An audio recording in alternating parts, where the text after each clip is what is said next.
Frank, you're with Allworth Money Matters. Mine won't be as interesting. I'm sorry. Okay. So, mine hopefully simple. I'm 66 years old. I'm going to start collecting Social Security in February, which is awesome. I work full time, so that's good. So I'm 66 in so many months, right? So I get that.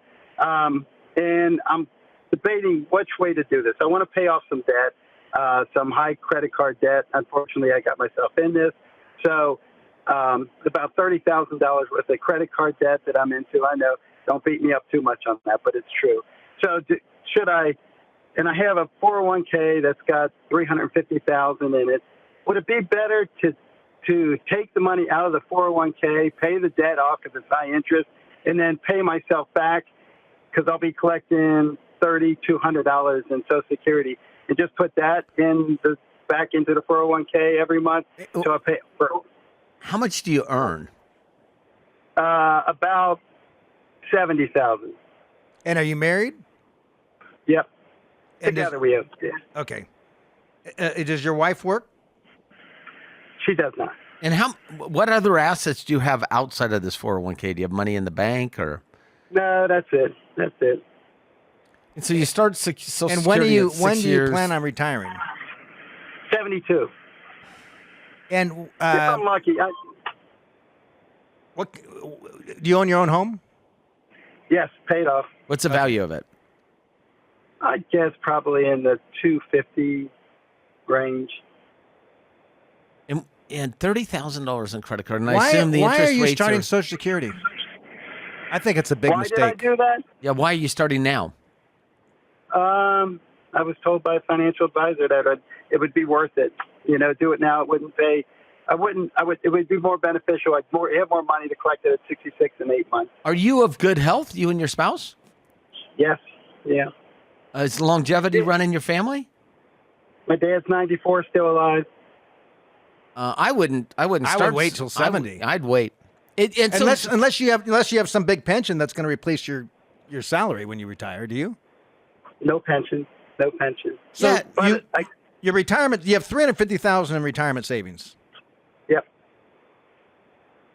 and you're making $70,000 a year. You have 5 years worth of income saved for retirement. You don't have enough that's money right. to retire. No, I don't. But what I plan on doing is that taking that money and just put it in my 401k until I retire. You can't do that. I can't? No. It's not. It doesn't work like that. I mean, you could have more withheld from your paycheck. Yes. Do you have a 401k at your employer now? I do. Yeah, you could do that. It still doesn't make sense. And the reason you use 66 years, 10 months was that's when you could, Take it without any wage. You can earn as much as you want. yeah, without any sort of wage penalty. I don't That's understand. right. Well, so the answer to your question is how I would actually I would address not. this. I would actually go down to the bank, get a home equity line of credit, which much lower interest rate, probably 8 to 10% Yes. lower, and then I would convert all that interest rate to a home equity line of credit, right? So the difference between there is Probably 8% or 9%. I don't know what they are yeah, today. it's significantly lower, and the reason is because the bank actually uses your house as collateral, and the credit card company uses nothing as collateral. That's right. So that's why there's lower cost of money there. Then I would actually set up a plan to pay that off in 12 months. Right? Right, out of right. earned income, and I would defer Social Security till age 70 and not touch the 401k. and not touch the Because 401k. let's step back for a second, Frank. So the reason you have credit card debt is because you've been spending more than you're earning today. No doubt. And so you're talking about taking money out of your retirement account, which is really for the day that you can no longer work.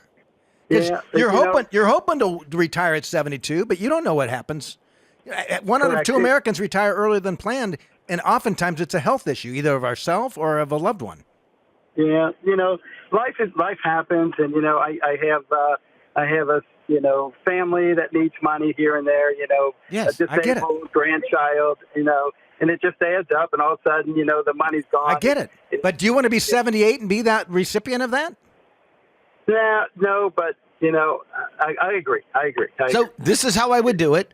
I'd go to the bank, get a home equity line of credit, get $30,000 on it, take that money out, pay the credit cards off, pay that off within 12 months. Let's try to pay it by the time you retire at 72. Amortize it over that. So it's only it's negligible. The payments are almost nothing. Okay. Leave the 401k where it's at. Make sure it's invested probably 60 to 70% equities and the rest bonds and cash. Defer the Social Security until age 70 or until you quit working. And then that way you can retire comfortably.